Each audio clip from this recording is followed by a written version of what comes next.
So here we are, you listening to a radio show, and chances are, but I don't want to assume, you're sitting somewhere. Maybe you're taking a walk. That's a big improvement. And here I am recording, which takes time too, a different chunk of, chronology, because it had to happen before. But here I am recording, and sitting as well. I'm actually sitting in a car. So there's another problem, but maybe capitalism would call it a solution. I'm multitasking, because my time is so eaten up.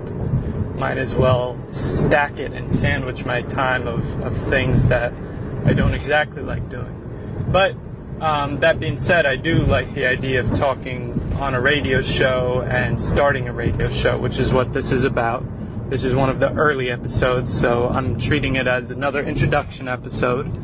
My son is here with me, so I might occasionally talk in a loud voice so he stays awake, because he can't fall asleep before we get to the park. Does anyone take a nap later? All this stuff to organize in modern life. I often wonder about how children were raised in the earlier days, and I think there's some people say, oh, thank God for technology. You can throw them in front of a TV, or you can throw them a VTech toy, which are just awful. These VTech toys that people have given us, presents, they're just the worst thing. I feel like they're corroding my son's brain, so I try and not have him around it any more than possible. I do not like using things to distract my son so that I don't have to deal with him for a little bit. I think, and I'm going to run with this topic of talking about child rearing and modern society for a little bit, since I do have some preliminary thoughts. I don't think that, sorry, I'm making a left turn here, so my attention is now blocked. It's a good thing. I don't want to get in an accident, and this is actually a poorly constructed road. It wasn't made with people in mind. I think it was made a lot more out of expedience, like most things are. And there's lots of cones about, because the roads break down so quick. How terrible a thing that our asphalt that we pour over everything happens to fall away. I see it as a positive sign that there's no permanence to this seemingly endless roads of American-style consumerism and motoring, as Kunstler might call it. So, now I'm on the road, driving, so now I can talk again about child rearing in modern society. So anyways, I'm around quite a few people in my day-to-day life who, in passing will say, oh my God, I don't know how people used to do it before whatever, iPads, or I can't even name most of them because I don't have any of them. For me, I just group them as VTech toys, but I'm sure iPads and other little advanced Game Boys are out there. I think kids, I don't know how it was in other civilizational times, but I like thinking it's just a nice place to go to, for my mind at least, since my body usually can't, to primal times. And I like thinking that, for one thing, the kids didn't have this sugar-coated childhood,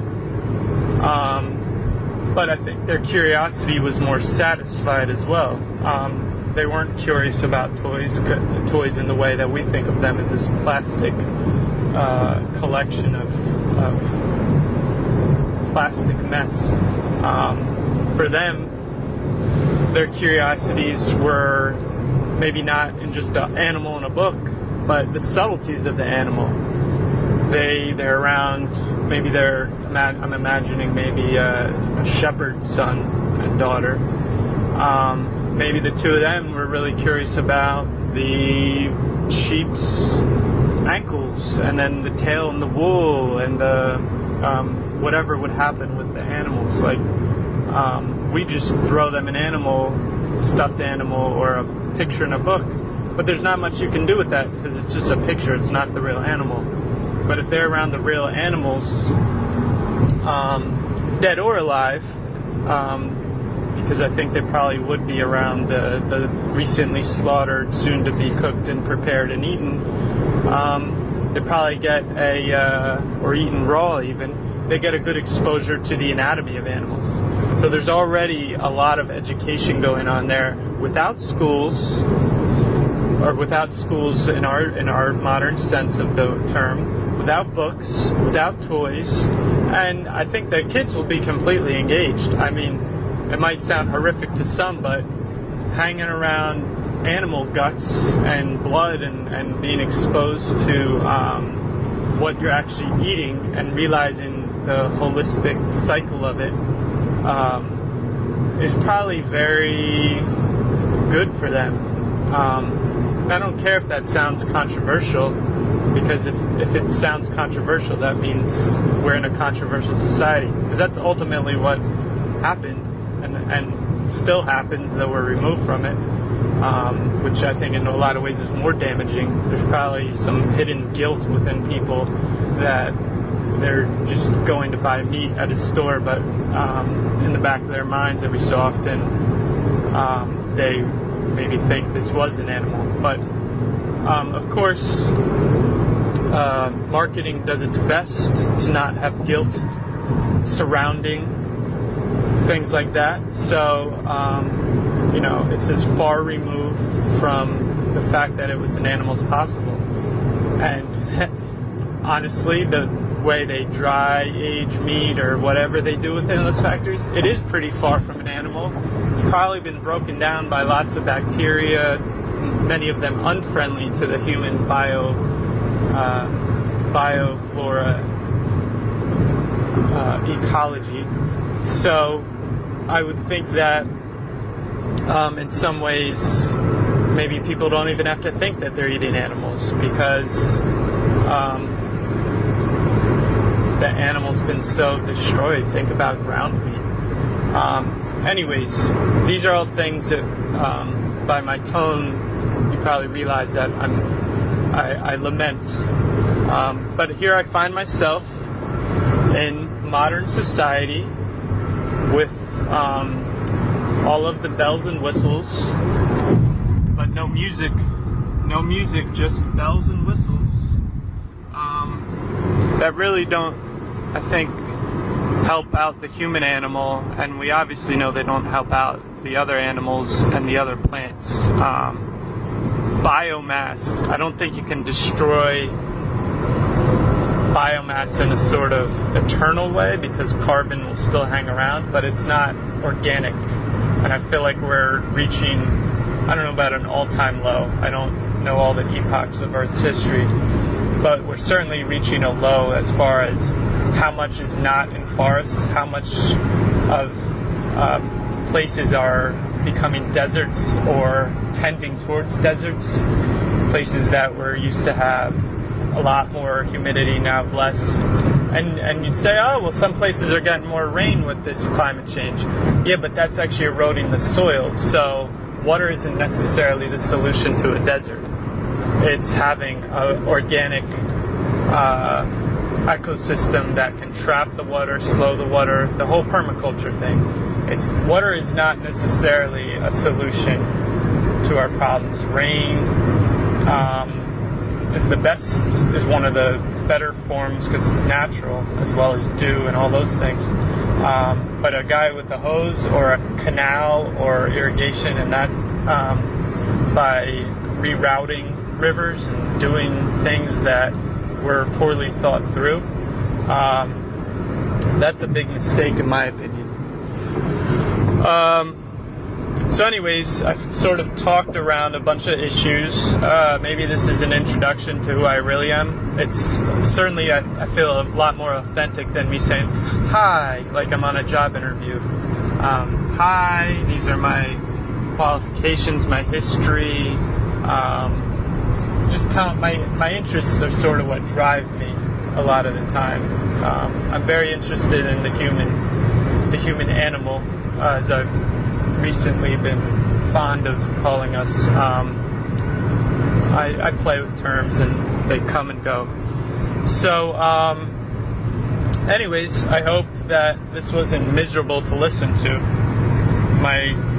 The recording device I use counts down from how much time is left on the memory chip, so I don't know when I started. So I'm at negative an hour and 10 minutes and losing time. So I'm not sure if this is a 10-minute or a 15-minute, but I'm guessing about 10, the amount of miles I've driven since I've started.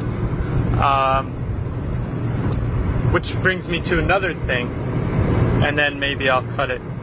But maybe you like this sort of thing. Maybe I'll keep going. I don't know. I guess I'm liking it, and maybe the therapeutic effect of this all will benefit me if not anybody else. And by this point, maybe you're not listening anymore. Kudos to you if you're not listening and you're out there doing some hardcore plant engagement, having some animals around. Getting familiar with agriculture is not the worst thing, despite its civilizational implications, I would say. But maybe you wander around and try and figure out 2 plants that you can eat. The other day I found out about that dandelions are very similar looking, which I've been eating for a long while, are very similar looking to chicory. And I think they actually have very similar properties. The roots of both are very medicinal, as well as the leaves are very good for digestion. So what I would do when I had a yard, now I'm in an apartment, which has its own baggage, I had tons of dandelions. I was the only house on the block that had dandelions. Everybody else had their pure, perfect, green, high-maintenance lawns, most of which had those anti-human, anti-life signs on them, which, by the way, they're green, the green arrow. You should have a red cross through, not arrow. You should have a red cross through, not a green cross through. You know those pesticide signs? They have a green cross through. But anyways, I had dandelions and chicory and plantain or plantain, the one that's not the banana-like cousin, paleo cousin. I eat plantains now as opposed to bananas. Eat them raw sometimes even. It's a good way to feed your gut flora. So chicory is what I ate a lot of too, it turns out. Saying a lot. I guess that's the price to pay with multitasking. So, I don't want to go off on the apartment tangent. I'll leave that to another possible time in the future. The future is not written, although I do have a play on the words on that. But who knows if I'll get to it. Who knows if I'll make it to the end of this trip. I hope I do, though. My son is with me. I mean to be pretty good as far as careful. So far I've been exquisite.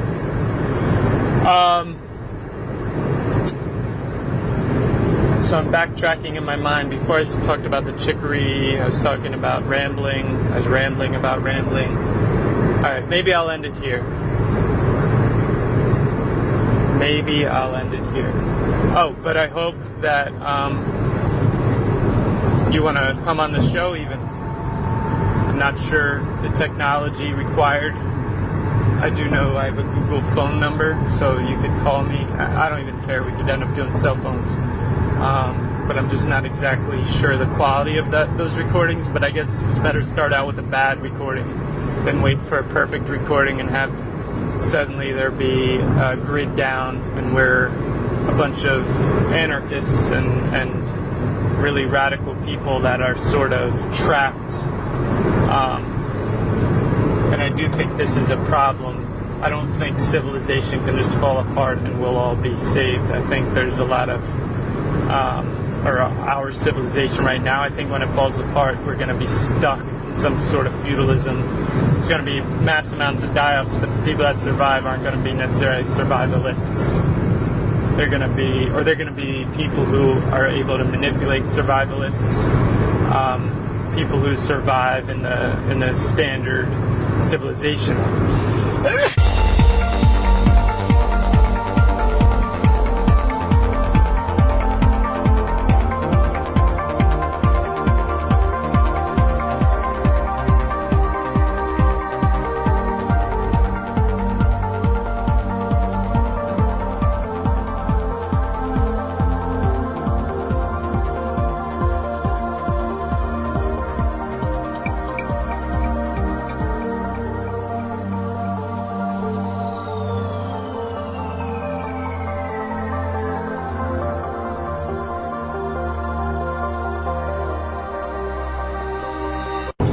Okay, I rubbed the back of the recorder, and this has worked before, and now the battery's working, so a little bit of heat energy somehow percolates. You can actually, I don't know if this is a phenomenon that works or not. Anyways, I did that, and I gave it, about 10 minutes to rest too.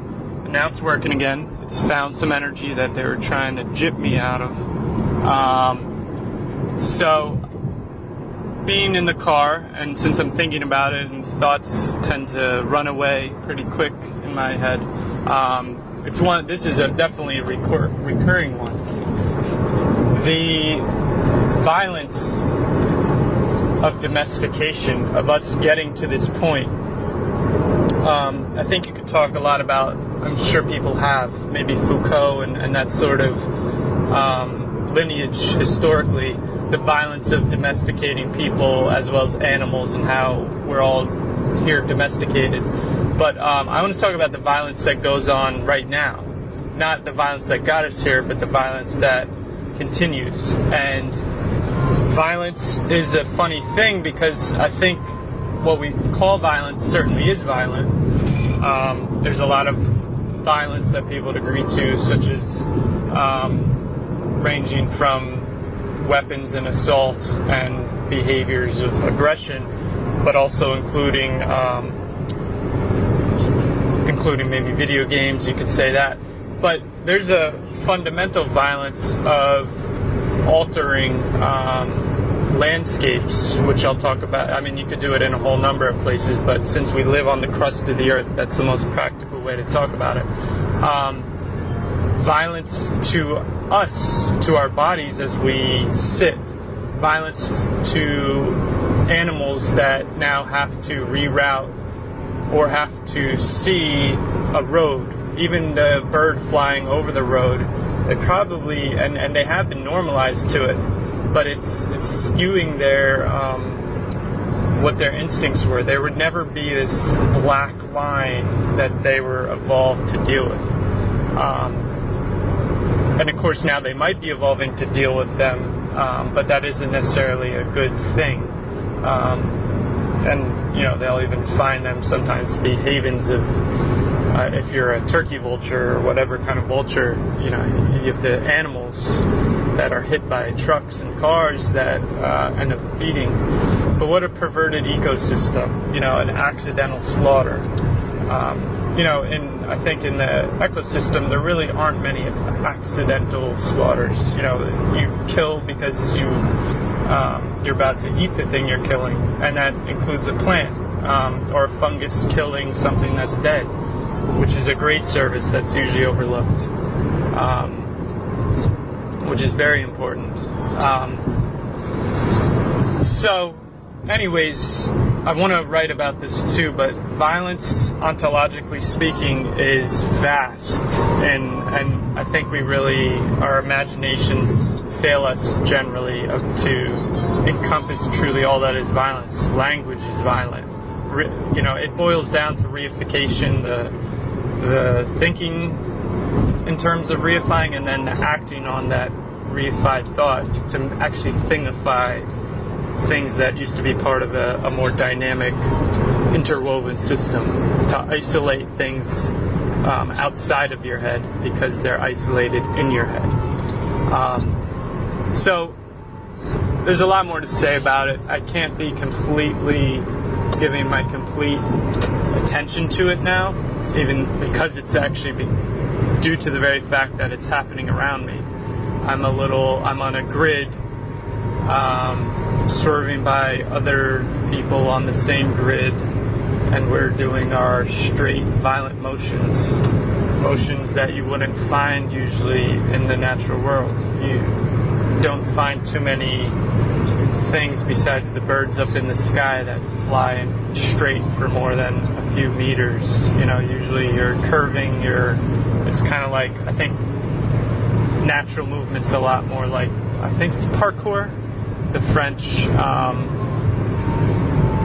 word for those groups of radicals who I think do think of themselves as human animals adapting to a destructive environment. But here we don't have spiders per se, we have police waiting in their webs to try and catch us through speed. That's the spiders we deal with. And they don't tax our blood, although they probably do indirectly. They tax our money, and money itself is a tax on the human existence. It's another thing to account for and to have to weigh us down and domesticate us, really. Money is domestication. Okay, so, there's so much more I could say and want to say, but I'm going to end it there. So this is, I've got to fuse together these two parts. Maybe I'll call this Anarchist Episode 0 Part B. I'm going to have a hard time getting away from Part 0. There's so much I want to say before I start making official episodes, and it's nice to couch all these generative episodes as a zero. The zeroth dimension is very important to me philosophically, and idea of space in on itself. So I like to play with that with these episodes. I'm actually going to have negative episodes too, which will be things that aren't exactly episodes, but commentary or videos or whatever. So there's no reason things have to go in a linear order in the normal sense. They can be linear in an extended sense, at least opening up a little more. So we'll have negative episodes and positive. And that isn't necessarily correlating to tone or content, because sometimes the most negative sounding things are the most hormetic and effective at freeing us from a much more potent, evil bunch of bullshit that we deal with. Alright. I love you, fellow humans. I really do. At least in an abstract way. I hope it to become more concrete. I do have a coldness about me that sometimes I justify as being imposed or fabricated. I am a damaged human. I won't speak for you. I think we're all damaged, though, in my opinion. I think I'm a bit more damaged, and it may be in no small part because of my blood type. I am O negative. I found out a few months ago, and now it's dawned on me the correlations between, and I guess the least adapted blood type and other features that make it hard to live in our advanced civilization. I am plagued by